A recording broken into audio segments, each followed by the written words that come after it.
Muy bien, buenos días por haber venido a la presentación de esta energía, de este report. I think we are going to change or to switch to English because this is the language for this presentation, and I would like to introduce Mr. Samuel Thomas.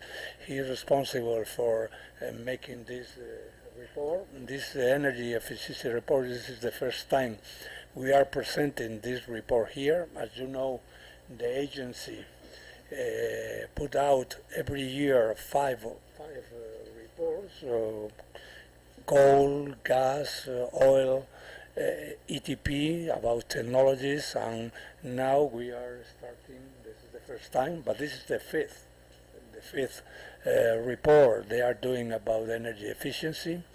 Energy efficiency is the best way to make or to achieve the goals for our schedule in the European community. Is the best goal here. Is in the first part of the measures that the ministry, our ministry, all the people are doing that, and now they are discussing a new goals for energy efficiency in Europe. And Samuel is going to present the idea of the energy efficiency and the development of this through the last 20 years or something like this. Now we are increasing the energy efficiency until 90s. I think after 2000, the world has increased the energy efficiency, decreased the consumption of energy per unit of PIB. This is the best way of doing that.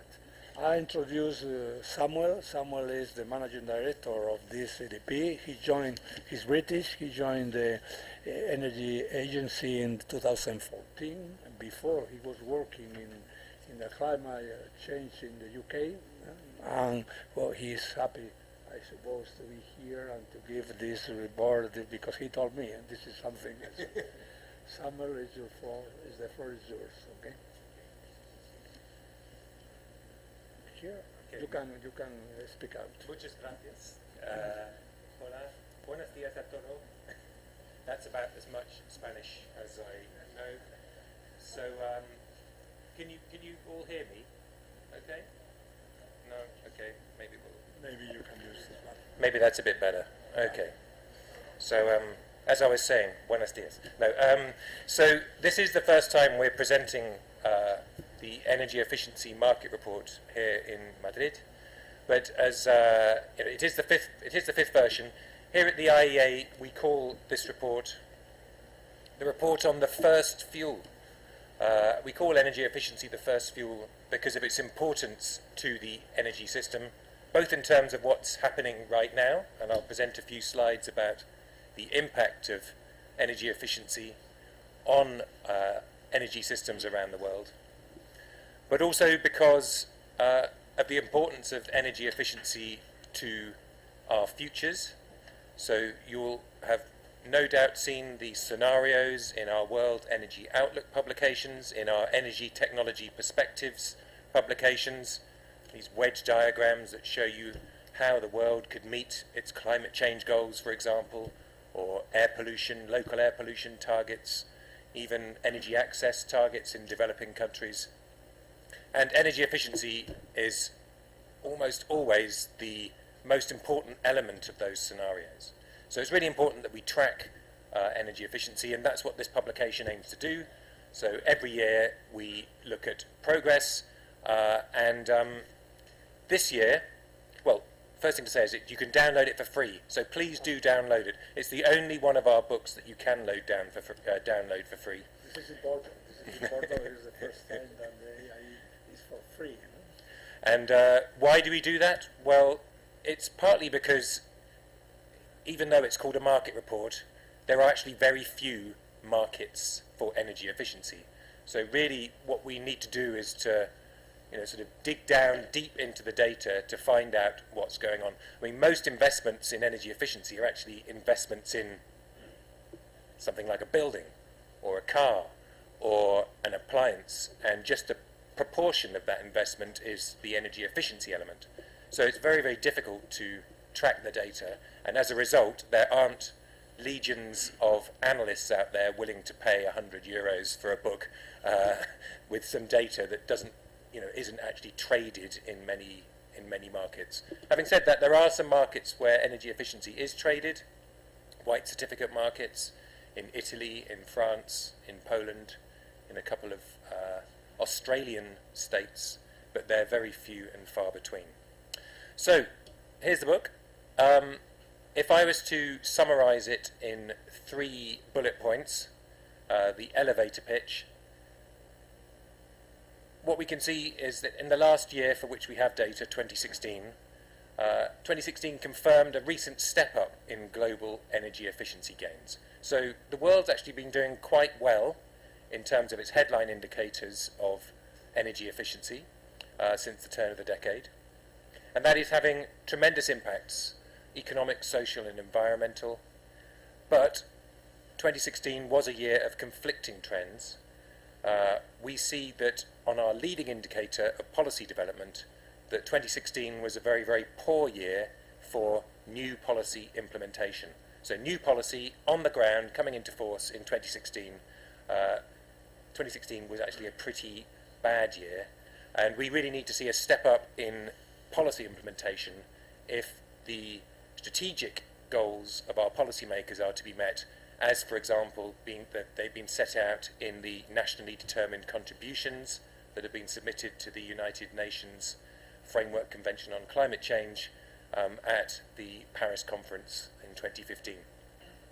So we see this as a bit worrying, although we do realise that it takes time to develop good policy.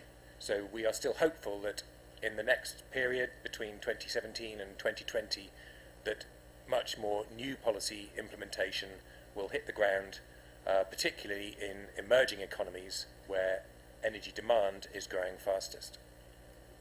So let's start with the good news. So here we can see the rate of change of global energy intensity in the 3 decades prior to 2010, and we can see that it was rising at about 1.3% per annum. This is our headline indicator, and it's essentially how much energy is used to generate a unit of GDP, economic welfare, globally. And since 2010, we've seen 6 years of above average gains in energy intensity. Energy intensity has been increasing at around about 2.1% per annum over that period. So that's generally positive news. In the past, in those previous 3 decades, we had seen isolated years where the intensity gain has hit these kinds of levels, but we've never before seen 6 years in a row of intensity gains at this level. Now, we can turn that around and think about energy intensity in terms of energy productivity. So instead of how much energy you use to generate a unit of GDP, you can think about how much GDP you get for each use of energy, for each unit of energy you consume.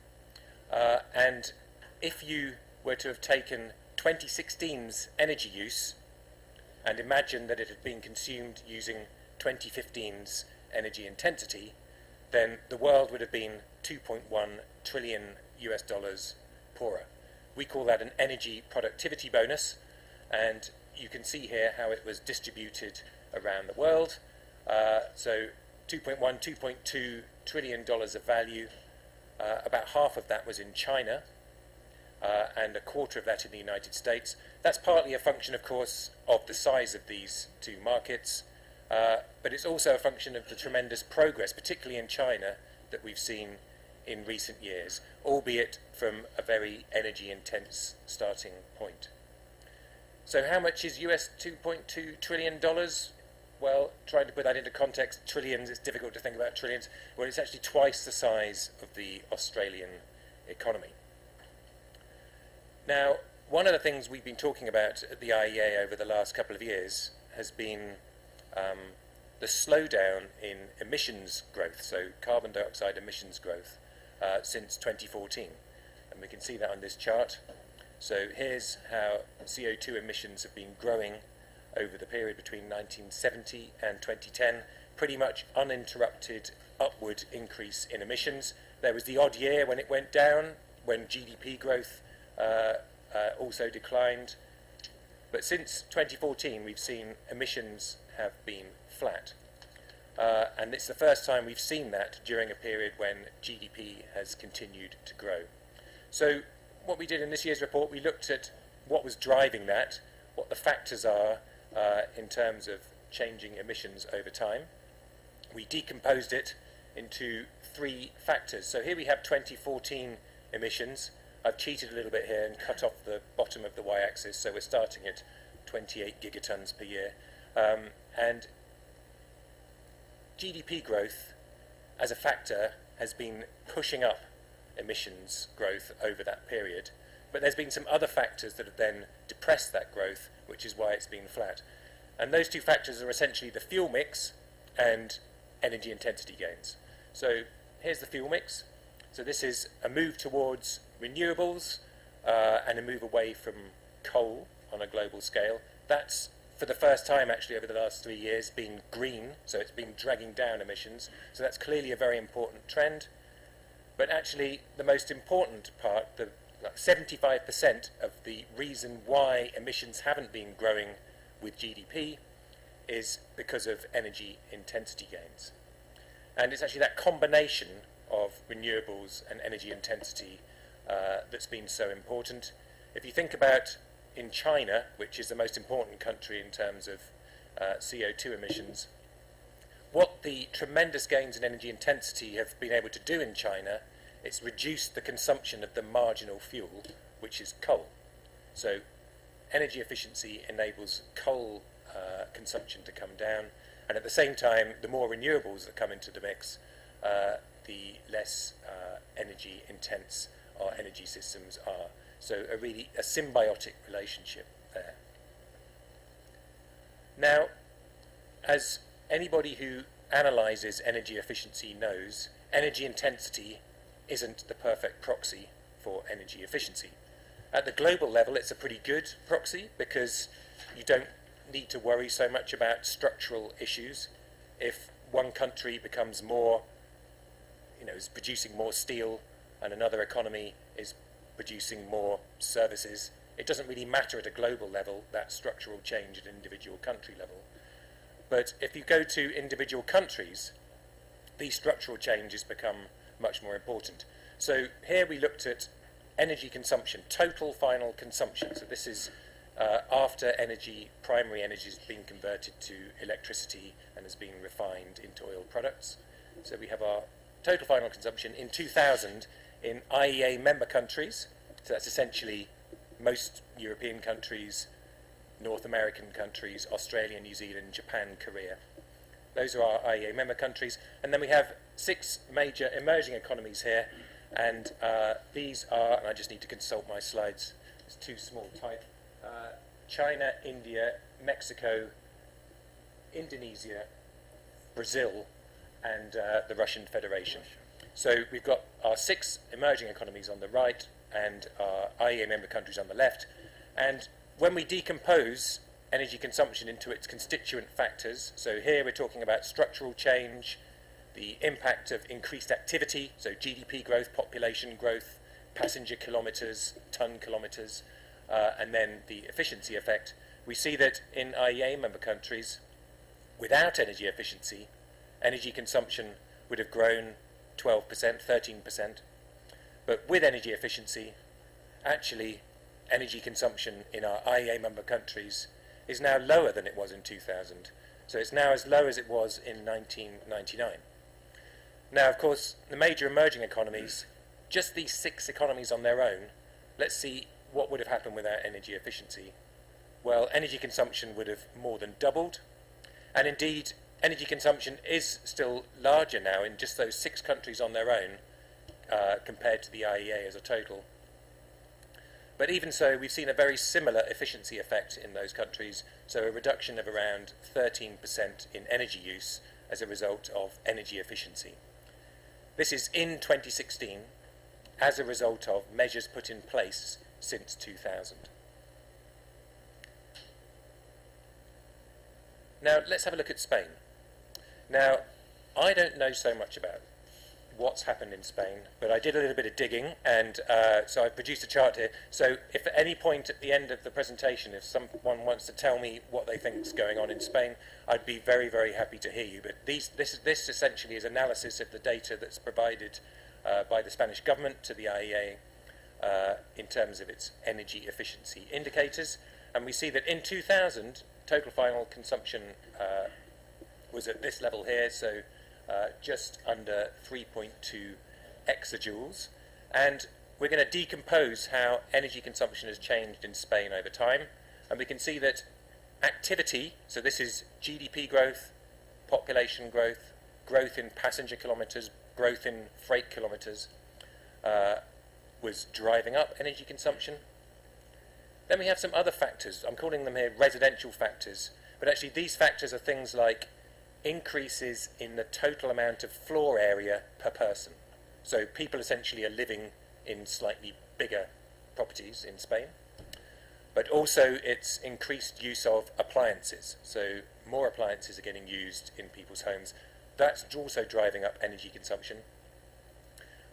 Then there are two other factors that are dragging it down. So one is a structural effect in the economy. So a move from industry to services, or a move from more energy-intensive industries to less energy-intensive industries.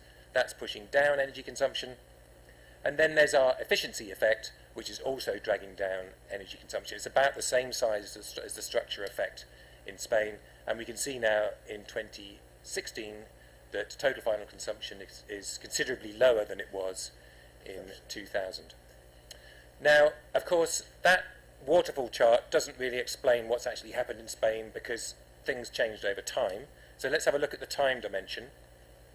And here is total final consumption in Spain. So it rose over the period to 2005, and then it fell really markedly from 2007, and then from about 2013, 14, 2012 maybe, it's been fairly flat, maybe slightly increasing. So let's have a look at our effects, how they're changing that. So our activity effect, so remember this is GDP, population, passenger kilometres, ton kilometres. Well, that was driving it up over the period to the financial crisis, and it really dragged it down, and since about 2011-12 it's been slightly pushing it up again. GDP mostly, but actually there's the amount of freight that's being hauled around Spain has actually declined an awful lot since 2005. And so GDP hasn't fallen that much as it's on that red line. There are other factors that are dragging that line down in our decomposition analysis, and the freight thing is a particular issue. And then there are two structural factors. So the dark blue line there is the residential factor. That's population, that's floor area per person and the appliances. That's dragging up energy consumption. And the orange line here is the economic structure. And we can see that the structural change that happened in Spain seemed to happen in the period up to about 2009. And since then, there's been very little structural change, at least in aggregate. And our energy efficiency effect, well, efficiency seems to have picked up since about 2005. So it looks to me, based on our data, that Spain has been making significant progress on energy efficiency since 2005. And if I'd started the decomposition at 2005, the green line, the efficiency effect, would have been by far the most dominant factor in Spain's recent progress. So I said I'd look at some of the impacts of these changes around the world. Most of the rest of this analysis isn't about Spain. I'm terribly sorry about that, but it's a global analysis. And we can see that when we just look at the efficiency effect and the impact that's having on household budgets, so how much consumers are spending on their electricity and natural gas in their homes, and putting petrol or diesel into their tanks, into their car tanks, we see that as a result of the efficiency effect, that consumers around IEA and wider member countries are saving around about 30% of their household budget they would have been spending on energy.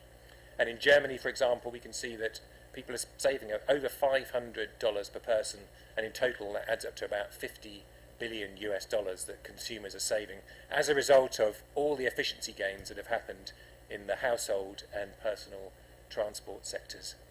In China, we see also a similar percentage, but a much lower saving, and that's a result of, well, it's partly exchange rates, but it's also partly the energy prices that we see in China.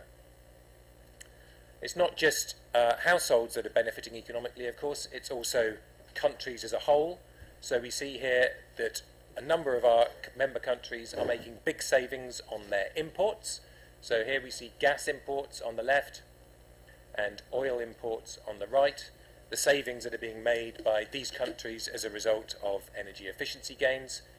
Gas efficiency improvements have been marked in Europe and in Japan.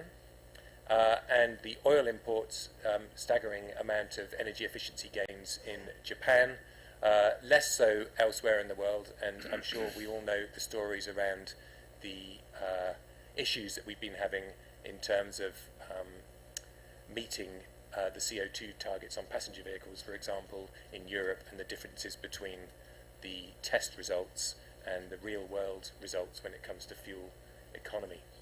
So Japan's saving about 20 billion US dollars per year as a result of its energy efficiency gains in terms of gas and oil imports alone, more if you add in coal. We also looked in our book in a bit more detail about the energy security implications of energy efficiency, and we looked at gas security in Europe, and when we think about gas security, it's not really just about imports in a year, it's about what happens when the need for gas peaks in the winter months in Northern Europe, and we looked at Germany, United Kingdom and France. The three dates here, 2012, 2010 and 2012, are the 3 points at which gas demand peaked on a daily basis on the coldest days that were on record over the period since 2000. And we can see how much gas demand there was, and then we compare that to an indicator of energy security which is called N-1, which is an EU gas security metric, which basically says take all of your gas security infrastructure, knock out one big piece, so it might be a storage facility or a pipeline, and let's see where that compares to how much gas was actually demanded at that peak day. And we can see that actually in 2012 in Germany, in 2010 in the UK, and 2012 in France, when it peaked, all those three countries were inside their N-1 metric. But, and this is where the light blue line comes in, if it hadn't been for energy efficiency, both Germany and both the UK and France would have needed additional storage infrastructure, for example, or pipeline infrastructure to have met the N-1 target that's set by the EU. So energy efficiency here is enabling energy security needs to be met at lower cost. Now, another thing we looked at in the book this year was around industrial energy intensity. And here we can see the amount of energy use in IEA member countries on the left and major emerging economies on the right. And similar story to elsewhere in the economy, we see declining energy consumption in IEA member countries, increasing in major emerging economies. But the amount of gross value added that's been associated with that energy consumption rose in IEA member countries, so that's a decoupling we're seeing there. And in the major emerging economies, we see a massive increase in gross value added from industry, but that decoupling only started around 2005, and that's no coincidence because that's the start of the Chinese 11th five-year plan, which is when China really started getting serious about energy efficiency, and then it kicked in again in the 12th five-year plan in 2010-11, and we're waiting with bated breath to see what the 13th five-year plan will really mean for energy efficiency over the next 4 or 5 years. In both our sets of countries, what that actually meant was that industrial energy productivity rose by about 40% over that period. In the interest of time, I'm not going to spend much time on this slide, but basically this just says that energy prices went up quite a lot, actually, since 2000. They might have come down, and the whole narrative at the moment is around falling energy prices. But if you look at energy prices in two countries facing the cement sector, in Japan and the United Kingdom, we see that in both countries prices rose by over 50% since 2000. But we see that while in the UK, that meant that the amount that cement companies spent on their energy as a proportion of their gross output went up with those prices, and of course the amount of GVA they added per unit of output went down. In Japan, which is is a real leading country on energy efficiency, we see that after about 2008, Japan, as a result of investment in waste energy capture, managed to reduce its energy use in dollar per dollar terms as a proportion of a gross output back to the same level as 2000, despite the increase in energy prices. And that meant that Japanese cement sector managed to maintain their competitiveness, maintaining the amount of GVA that they were earning as a proportion of gross output. So that's just really an example we have in our book about the impact that energy efficiency can have on the competitiveness of industries. So lots to get excited about in terms of the impact of energy efficiency. What's driving that? Well, investment to a large extent. And we can see here that between 2015 and 2016, investment in energy efficiency grew by about 9%. China was the big driver there in terms of the growth, but Europe actually is still the biggest market for energy efficiency globally, and that's dominated by the building sector. So we can see that about 60% of global investment is actually in buildings, and within that, Germany is actually the largest global market, partly driven by its size, but also driven by the subsidies that are given out through the KfW bank, for example. Now, a number of factors are driving that investment in energy efficiency. We split those into three in the book. So one is technology, one is prices, and the other is policy.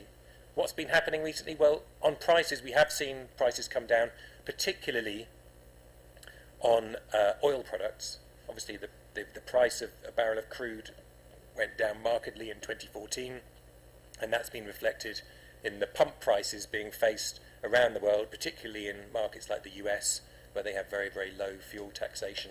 And we've seen, accompanying that, a move, for example, to SUVs, so bigger vehicles.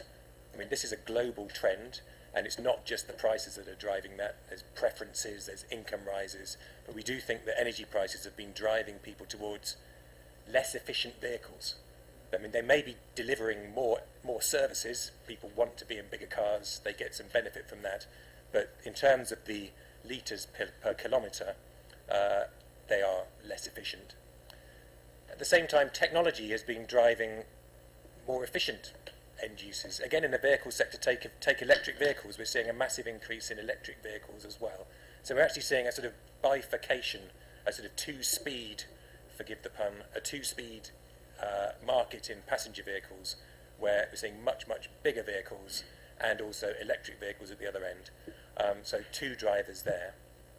But of course, in the middle of that, it's policy, and policy is the thing that we really think is driving energy efficiency, partly because energy efficiency is riven by so many market failures that require energy efficiency action by policymakers.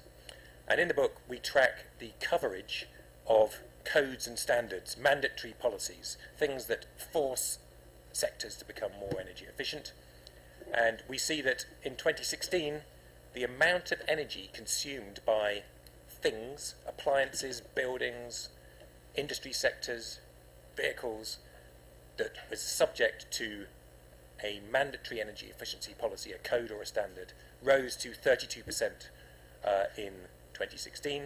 And the sector where we see the most coverage is in non-residential buildings. And this is partly a function of the fact that these types of buildings turn over much faster, for example, than the residential sector. In Spain, we see that actually it's lagging a little bit behind on all the sectors except the residential sector.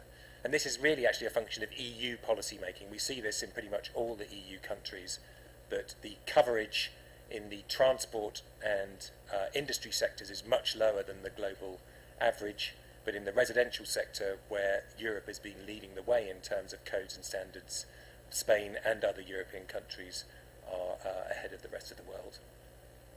Here we can see how that coverage has grown over the last few years, and we can see that in 2016 it grew at a fairly healthy rate, moving from just over 30% to just below 32%. But we see two issues here. So one is there's still 68% of the world's energy consumption that's not subject to these types of policies. But secondly, that the growth, that growth in 2016 was driven purely by the turnover in stock. In previous years, this green bar here shows how much new policy was driving the coverage growth. In 2016, you can hardly see, there's just a tiny little sliver here, that's like 1 percentage point. And so the reason why coverage grew was just because if you bought a new refrigerator, well, it was covered by a regulation that was brought in 2009. The only new policies we've seen in 2016 were air conditioning standards in Indonesia and fridge and freezer standards in commercial sector in China. So we see this as a worrying trend, and we want to see more application, more coverage growth, particularly in emerging economies. Now, of course, policy coverage is only one part of the story. You can have a policy in place, but if it's not strong enough, it's kind of no point having it. So you need policy strength as well as policy coverage, and unfortunately we see that in 2016, this is our index that combines coverage and strength, our efficiency policy progress index. 2016 was the worst year in terms of growth since 2010, and again we see that the growth in our index was a result of existing policies much more than new policies, and in fact the new policy growth or updated policy growth in 2016 was actually its worst since 2003. We still see in 2016 some improvements, some updates to vehicle standards. We saw some building standards updates in Europe, in Germany, in Denmark, but very little elsewhere. And we can see here how our index varies across countries. So in 2016 we can see how important China has become to progress on energy efficiency. China by far is both the most important country in terms of percentage increase and in absolute terms increases for energy efficiency. Spain is there in the middle alongside quite a lot of the other European countries between Denmark and France. So it's there in the middle. So now I want to just focus on a couple of areas where we think we need to see more policy development. One of those is in trucks, so freight transport. There's actually very, very little coverage, despite the fact that trucks have been so responsible for the increase in global oil demand over the last 15 years. So here we can see global oil demand in 2000 and 2015 has grown by about 16 barrels per day. The transport sector is the most important factor behind that. About 80% of the increase comes from transport, and within that, trucks are actually the most important factor, slightly bigger than cars. Now that might be a little counterintuitive. People think about cars as being the most important, and of course the amount of cars on the road has doubled since 2000. But cars are much more efficient than trucks in terms of litres per kilometre. You're talking 5 to 10 litres per kilometre versus about 40 for a truck. And of course trucks drive a lot more. So an average truck will do 150,000 kilometres per year, whereas a passenger vehicle might do a tenth of that. It's about 15,000. So that's the trend behind oil consumption increases. Now let's have a look at the coverage of codes and standards. Now we can see that over 50% of the energy consumed by cars around the world has actually been subject to a mandatory vehicle standard. Normally they're corporate average fuel economy standards, where a manufacturer is given a target to meet on average across its fleet. That's what happens in Europe. It's specified in carbon terms, but it's the same thing.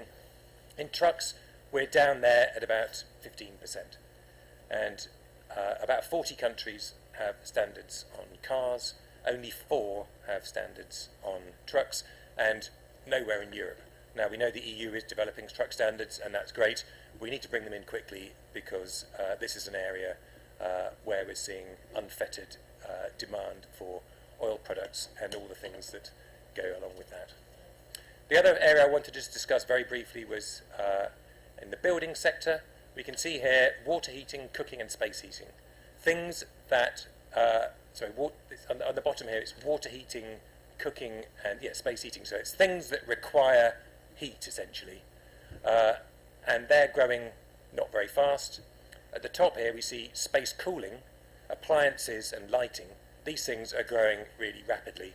And if we fast forward now to the year 2050, and from our modelling exercises, we see that while lighting demand tails off with the light-emitting diodes, LEDs coming into the market, space cooling is going to rapidly expand over the coming decades. Why is that worrying? Well, in a way it's not worrying because it's going to bring an awful lot of welfare gains to people around the world, but we see that it's growing in the markets which have got the weakest regulations. So we need to see growth in the strength of regulations in China. China already has pretty good, but further improvements in China, in India, in Indonesia, in Brazil, in Mexico. A couple of other things. So it's not just about mandatory codes and standards. We also have obligations on energy utilities. Some of you in the room will be subject to these obligations. There's one in Spain. We've seen those growing in between 2005 and 2015 to about 19% of the world's energy consumption is now covered by one of those obligation programs, mainly in Europe, the United States and China. Brazil is the other big one. 2016 saw no growth, although in 2017 we are seeing some new obligation programs being brought in southeastern Europe. And then we also do need to look outside the regulatory spectrum and look at energy management. If we look at, for example, motor standards have been getting better and better over time, but as anyone that's been involved in energy management knows, it's about the system as a whole when it comes to where the efficiency gains can be made. And what can drive those efficiency gains? Well, it's an energy management system. This year we looked at growth in the certifications of ISO 50001. So this is a particular standard that ISO produce. Other standards are available. We see that about 12,000 certifications now exist. That's grown from around 0 in 2010, so over the 5 years that it's been in existence. Those are dominated by Europe and Germany, where there's actually a policy, a tax break policy. So if you get an ISO 50001 certification, you don't pay as much tax. So that kind of explains why in Germany there's been such a massive increase. Although actually France has got the most sites, and that's because its supermarket chains, Carrefour in particular, have taken up ISO 50001. Actually, 12,000 certifications is not as many as you might think. ISO 9001, which is an environmental standard, had many more after 5 years. So we still think there's room here for businesses to take up ISO 50001, for policy to try and drive it. And just a little plug here, we're having a workshop in Paris in December where we're going to be trying to bring together the evidence on the effectiveness of ISO 50001, what it's driving in terms of energy reductions, in terms of wider productivity gains for businesses, and in terms of how policy can help to drive take-up. Here is some early evidence on its effectiveness. Oops. I can accept that, I guess. Okay. So we see here some evidence from take-up of ISO 50001 in the US, and we have a before and after. So here before we see the energy savings that the companies in the sample were making. After the introduction of ISO 50001, the energy savings and the cost savings to that business increased appreciably. This is quite a small sample. We hesitated whether to put it in the book at all, but we want to get it out there so we can try and get hold of more evidence and try and really understand about the effectiveness of this voluntary system for industry to improve its energy efficiency. So just to conclude with a few remarks. First of all, Energy Efficiency 2017. It shows the critical importance of energy efficiency to economies, to households, to businesses and the environment. we've seen some tremendous gains over the last few years, and that's leading to these positive impacts. However, we think that governments need to renew their focus on policy implementation, attacking the 68% of energy use that's not currently covered by codes and standards, but much more besides. Energy management absolutely is central to unlocking the system-wide efficiency gains that are needed if deeper savings are to be made, particularly in industry. And the IEA is ready to help countries by bringing them together in Paris, wherever, around the world, through our online presence, through our reports, to try and help countries to learn from each other and to drive future efficiency gains. So thank you very much for your attention. Thank you very much to you, Samuel, for this outstanding presentation. This is a very interesting area. You are talking more about policy than the market. This is something that the IEA is normally for the market. This is one question you can elaborate more, and maybe after this we can pass the word to the people. Sure. You're right, and that's partly a function of our understanding that policy is so important for energy efficiency. Energy efficiency, when you think about the market, as I said right at the beginning, where is the market? So if you want to know about the market for energy, we do have a section in the book that looks at energy service companies and the revenues that are being made around the world. And we see that they're standing at about 26 billion, and it's increasing every year, and it's China that's driving it, so it's kind of the same story actually as elsewhere in the book. And we do actually look at the markets where it's being traded, so particularly France and Italy, and look at some interesting trends actually. In 2016, 2017, in both markets, the price of allowances, so in both these markets, a unit of energy savings is traded, and then utility companies can buy them and then use them to comply with their obligations. Now, in those markets, we see that because of rule changes by the governments, in Italy it's been about tightening up the additionality criteria. So if you put in an energy efficiency measure, how much you can actually save in terms of energy efficiency savings, that's driven by Brussels telling them that they must improve the accounting, and that's driven up the price dramatically. The price has about doubled in Italy as a result. In France, the price has also risen quite a lot, and that's because of the introduction of a second obligation, so one on fuel poverty. So a new obligation has been brought in to deliver energy efficiency to fuel poor households, and that's meant that there's some overlap between the two markets, and it's driven up the price because essentially there's more demand for the allowances, and the supply is yet to catch up. So demand and supply, if there's not enough supply, then the price goes up. Okay, we are going to the Q&A session. Maybe you can give some questions to Samuel. We have them. Please introduce yourself and ask the question. Sure. I'm Jaime Segarra of the Spanish Nuclear Forum and the Professional Association of Industrial Engineers. And I have two questions. The first one is purely academic. The second one is more conceptual. The first one is if you could please elaborate a little bit more on how you go from total energy consumption to either primary energy demand or final energy demand. The reason for this question is that I had some difficulty to correlate your numbers for Spain with these two parameters. The second one, which is more conceptual, is if I understand correctly the message in your presentation, which by the way I want to congratulate you because it's an excellent presentation in my opinion, you give a great role to the increase in regulation and policy action. Don't you think that it would be important to try to motivate the market agents to operate based on profits, like, for example, pushing electrification of transport to diminish the relative weight of trucks, or pushing financing lines so that people could recover faster the investment in energy efficiency? Thank you very much.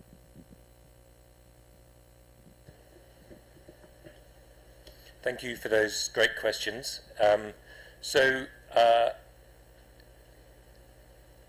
Total final consumption here is not primary energy. It's electricity, natural gas consumption, it's oil product consumption, and these are data that are reported to us by the Spanish statistical agency. I think, I'm not sure exactly who, but it might be the ministry. And they're also, one thing I should say is they are weather corrected. So they've already been controlled for variations in the weather, which I guess in Spain, so it'll be the winter heating season and the summer cooling season. So, and so that's why the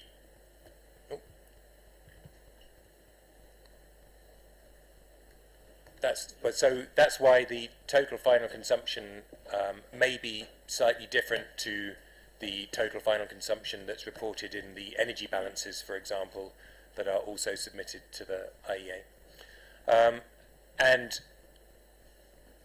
in terms of going back, so we then use these data then to then go back to primary energy, for example, when we're looking at import savings of primary fuels, and there we look at the fuel mix that go into the electricity generation sector, for example, and we have to make some assumptions about what fuels would have been used to generate electricity had there been a need for more electricity without energy efficiency. That obviously requires some assumptions to be made, and we actually just use the mix, the fuel mix, in an individual year. We don't make assumptions about whether it would have been possible to build another nuclear power station, for example, or new wind farms. We just take that. We just felt that that was that was the simplest method and required the least amount of judgment.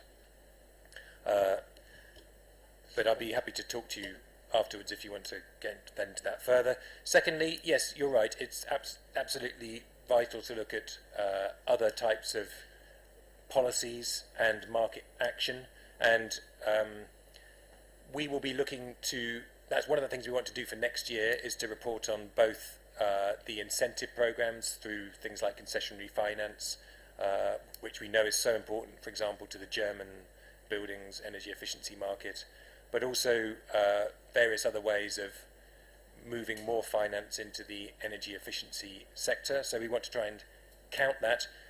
We are slightly guilty of being able to report on what we can count at the moment, and so we're looking to try and count more of the things that are actually important.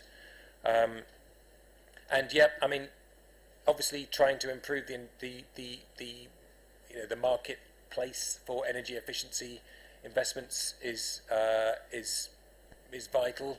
What we think is that there are many different market failures that affect energy efficiency and mean that policies such as mandatory codes and standards, which in other policy domains might be seen as over-regulatory, are actually really important in the energy efficiency world, where people just basically haven't got enough, sort of their bounded rationality means that people don't want to have to think about the efficiency of their washing machine when they're buying it, or the efficiency of their lighting, for example. Although in lighting we're actually seeing that the service provided by LEDs is now so good that the market itself is switching to it. So we just feel that mandatory codes and standards are probably the most important policy area, but we would like to track more different types of policies in future reports, and we'd be open to any suggestions from the room about what else they'd like to see in the book, because it is an annual publication. So please go ahead. Some more questions? I think this. Now we have this. You can comment on one certificate like French. Hi. Thank you very much for the presentation. It's been a very good deal of information for us. My name is Gerardo Escamilla. Currently, I'm a student of the ME3 Masters. It's Management and Engineering of Environment and Energy.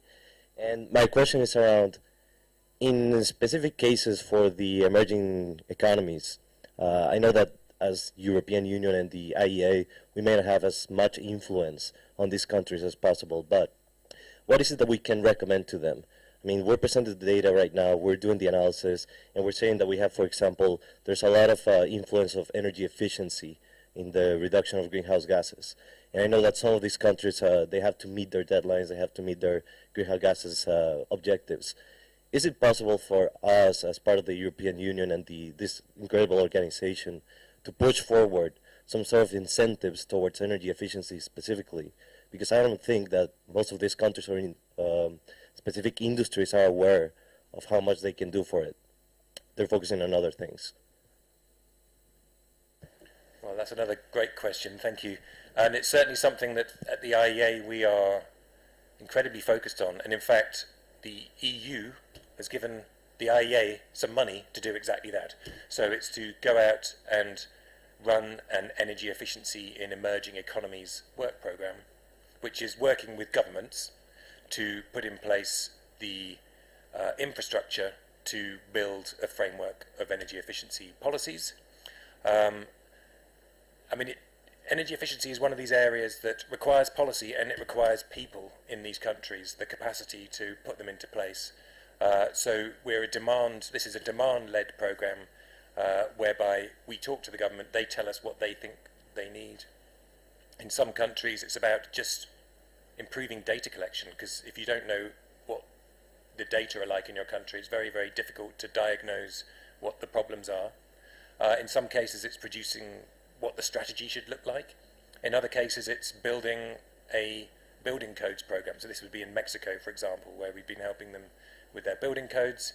In Indonesia, it would be around performance standards for air conditioners and other products, and trying to bring that country into line with some of the other countries in the ASEAN, so this is the Southeast Asian region, where they're trying to bring in standards that are uniform across those markets, so that the industry only has to comply with one set of standards, and it helps for economic efficiency as well as energy efficiency. There are also many other parts of the member states of the EU that run programs. So Denmark, for example, is very, very active in countries around the world, partly because they have an energy efficiency industry that they really want to plug. Germany, through their GIZ, is out there doing many great things in many countries, trying to, again, improve the policy. It's mostly about improving the policy environment. Then there are also other ways of interacting with the EU's policies around carbon, so creating credits that can be bought by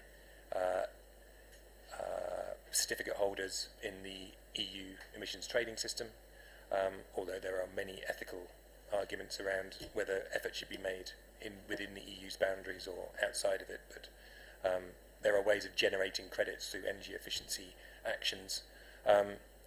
We can work with countries to do much more sophisticated policies. So in India, for example, the British government worked with India to set up something called Perform, Achieve, Trade, which is a trading program for Indian industries to meet targets for energy efficiency. And they can meet their target. If they overachieve, they can trade their compliance with another organisation that's also been obligated. This covers many, many energy-intensive sectors. And, well, the first trading's just taken place, and there was a positive price, which is more than you can say for the EU emissions trading system at the moment. Some more questions? Do you have another one?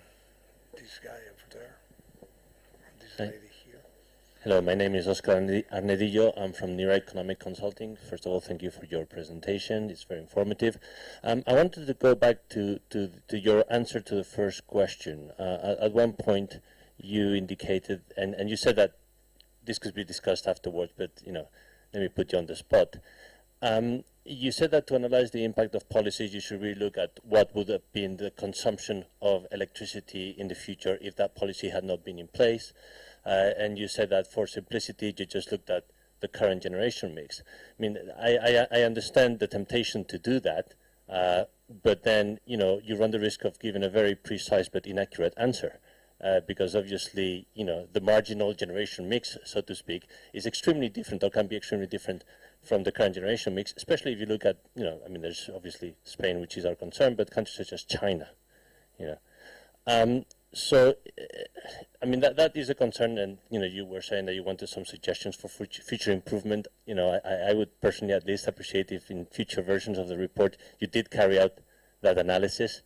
In particular because a lot of the future generation mix is going to come from renewables. And there is the whole question of, you know, or at least in my mind, there's a whole question of energy efficiency versus renewables. After all, the purpose of energy efficiency is not energy efficiency per se, and I understand the need for policies because of the market failures, but the purpose, as I understand it, and, you know, please correct me if I'm wrong, is to reduce energy dependence, and it is to reduce emissions, both of which you can achieve with renewables. So the analysis that you carry out, the results that you get, the policy implications are radically different if you start from the current generation mix than if you look at the marginal generation mix, where renewables could be, I don't know, you know, 50 to 75% of additional capacity. And I'll stop here because I know you're eager to respond. So probably I didn't explain myself. So we're not talking about the future here. So all the results are about the past. So in the future, we do make judgments about how much of a particular increase in electricity generation would be met by different generation mixes, and there are scenarios that have more or less renewables of different types, or nuclear, for example. But when we look in the past here, what we're talking about is, as a result of energy efficiency gains that have been made over the last 16 years, in 2016, how much of that additional electricity would have been generated by all these different sources. And so there's an awful lot of questions here. So how much run-in would generators or potential generators have had to that 2016 point in time? Well, we're looking back to 2000. So they would have needed every year to have had an incremental increase in generation in each and every year to meet that extra demand. And okay, so it's probably unlikely that you'd build a tiny bit of a nuclear power station every year, or sort of a mini nuke. But if you'd known, if you'd have thought that come 2016, energy demand or electricity demand would have been 20% higher, maybe you would have built one extra nuclear power station. Maybe you'd have been able to build more renewables. But I don't know. I mean, it's very difficult to say that. And in fact, you might argue that the increase in renewable generation has been going as fast as it would have ever done, you know, whatever the policy environment would have been over the last 16 years. So there are so many difficult judgments to make about how the industry would have responded to the changes, you know, the differences in prices, how the policy environment would have changed given the extra demand, that we felt that the least controversial thing to do would just be to assume that all of the fuels would have been, you know, giving a little bit extra to the energy mix in 2016 as a result of the incremental increases in energy demand each and every year over the period between 2000 and 2016. So I think it's a fairly defensible thing to do, but I mean, I could agree that, you know, maybe actually given what's happened in the nuclear industry around the world over the last 15 years, perhaps it is unlikely that in Europe there would have been an extra nuclear power station built. But, I mean, it's true. But would you agree that renewable generation is in a sense equivalent to energy efficiency, to the extent that both of them have exactly the same impact on emissions and on energy independence, which I understand is, you know, what is driving the desire for energy efficiency? Yeah, so both of those are important to achieving those two strategic goals for certain.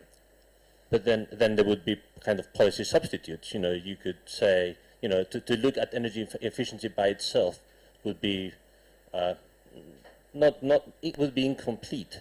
You know, you should really look at the picture of both. And there's a risk that a lot of money is being invested in energy efficiency when in fact that energy would be produced more cheaply through renewables. I mean, if you think about how much money it costs to, you know, build a solar farm of 100 megawatts, you know, and how much investment you would have to do in buildings, for example, to achieve an energy saving equal to the production of that photovoltaic solar farm, you know, the numbers I think would not add up. It makes a lot more sense to invest in renewables than to invest in energy efficiency. And I worry that there is maybe an obsession. And I understand that, you know, the reason for energy efficiency is not bad, but I think there's a risk that there may be a bit of an obsession with energy efficiency at the expense of other policies that have the same impact. So I think you're right that they are substitutes to some extent, and when you get to at the margin, it may well be that choices need to be made between renewables and energy efficiency. And we're actually running a project on exactly this topic at the moment in the IEA with our member countries and indeed in Indonesia as well, where we're looking at specific use cases, so buildings being one of those. And, you know, we're seeing various cases where energy efficiency and renewables are starting to rub up against each other. So one would be in Scandinavian countries where we've seen a lot of efficiency gains and some potential stranded assets, for example, in the district heating systems, as people start putting in heat pumps, which are both efficient and renewables. Well, they're kind of renewable and they're also energy efficient, but then if people start putting heat pumps into their homes, they have less demand on the district heating system. We're seeing it in California as well, but in California this is where we're actually seeing markets being put in place, and we believe that the best thing to do is to try and get markets to solve these issues.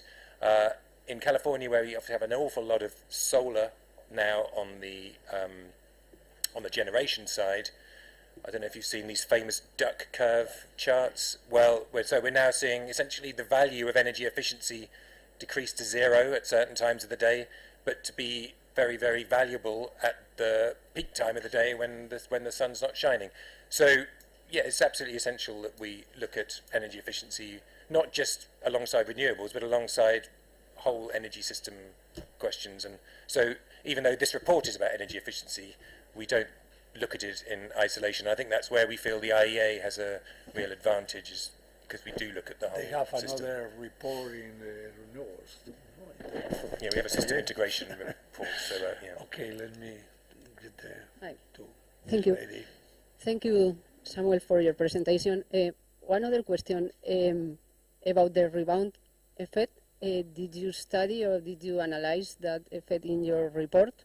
And my second one is you have an overview of the different mechanisms and tools, especially in the European Union.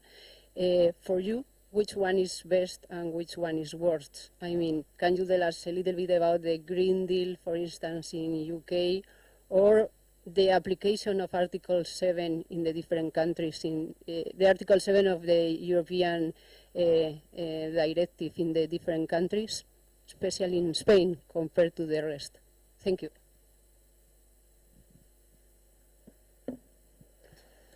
So, sorry, I heard the magic words green and deal together. Having come from the UK, I have some tears that I personally shed over that programme. Well, let me tell you about the Green Deal. So, it was pushed a bit too quickly into the marketplace, I would say, because politicians wanted it to be in there quickly. But also the interest rate was too high, you know, at 7% interest rate, when mortgage holders could get a remortgage at 1-2%. And we're talking mostly about homeowners that would be taking up these products. I just don't think there was a marketplace really for the offering that was being made. And, you know, if the government's serious about a program like that, they should probably put a bit more of their own capital up front to take a bit more of the first risk, so that the actual interest rate that the end consumers are facing comes down. Because all you get really is the people that will come forward. You'll get some very green people that will want to take it up, but really you're talking about people that can't borrow at less than 7% that might be incentivized to take up such a program, and their credit profile will obviously be not as good as someone that can borrow at 2%. So, however, having said that, I think a program like that could potentially work again in the future, but as I say, I just think that type of interest rate, 7%, plus also some of the rules and regulations around the program, a bit too much consumer protection, to be honest. So the way it worked was that you had to get an audit. That's a good thing, but then the auditor couldn't try and cross-sell you the actual intervention in your home. So you're really losing a great chance to make the sale. So there was this idea that we didn't want consumers to be kind of taken advantage of by auditors that would be overcharging them, for example. So they said you must get 3 quotes and then come back and sort out your Green Deal intervention. But then you get a lot of dropout. You get a lot of people falling out of the process as it goes on. What you really want to be able to do is take advantage of the market dynamics of when someone's in your house doing some measurements for you, and then if they can try and sell you something at the same time, you're much more likely to get that energy efficiency intervention. So it's always a difficult balancing act between consumer protection and trying to drive energy efficiency. But I think maybe the balance was slightly wrong in that case. And as I said, the interest rate was a bit high.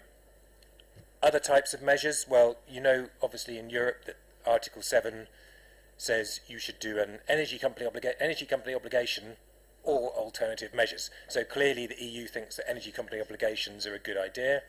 The evidence we have suggests that they can be very effective if designed well, but they're not the only thing you can do. So Switzerland is a very good example of where the government itself runs an auction. So if you think about an energy company, what they're doing essentially, you're given an obligation, then the energy company has to decide how to meet the obligation. They are going to contract people to provide it to them. They might run an auction themselves of some description, some competitive process. The Swiss government and Germany as well, and Portugal run their own competitive auction for energy efficiency improvements, and then they count those under Article 7. It really depends on the preference of the government, I think, and how much skill they think they have in procurement, because essentially you need to do that yourself with an auction, whereas if you obligate parties to do it, you're delegating that responsibility to the obligated parties, who will maybe have more skills in contract management, but it all depends.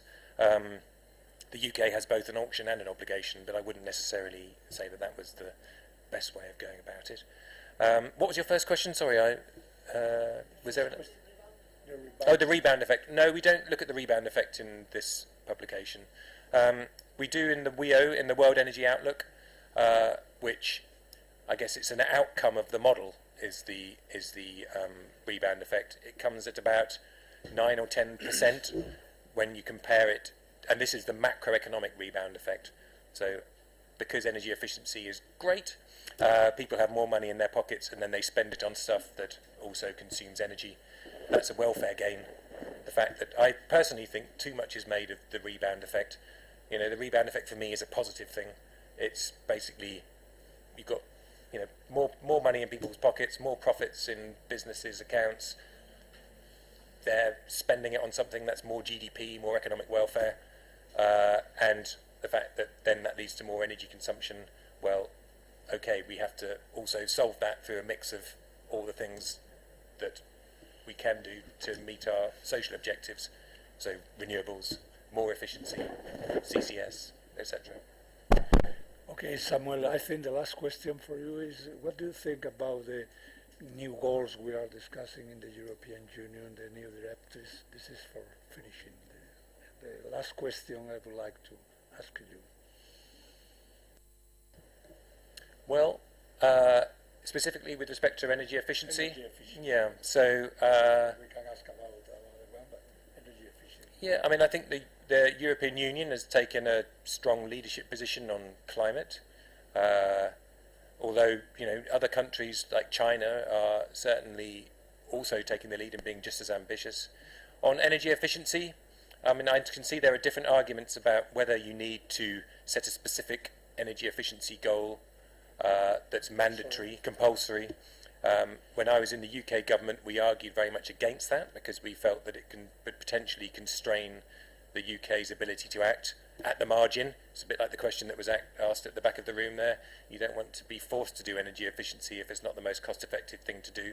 However, since working in the UK government, I've actually come round much more to the benefits of having an energy efficiency target, because energy efficiency, as opposed to being obsessed about, actually tends to not get done unless there's a really strong driver for it. And I think a target, as long as it's not excessive, is actually a very good way of focusing policy minds. Now, is 30% the right target? I know there are a lot of people in the energy efficiency lobby who say it's way too weak and we should be going for 40%, and then there are voices in the European Council that are saying, you know, it's far too much and we'll be struggling to meet it. All I can say is that on our modelling, in terms of meeting our 450 parts per million scenario in the World Energy Outlook, so our long-term climate goals, 30% actually seems about the right kind of level, but you know, of course, only time will tell. We need innovation across all sectors to meet our climate goals cost effectively. Okay, thank you very much, Samuel, for this outstanding presentation, this answering, right answering. You were involved in the UK program before you joined the International Agency, and thank you to everybody. You can download the report for free. www.iea.org/efficiency. Okay, thank you very much. A big applause for somebody. Okay, thank you very much.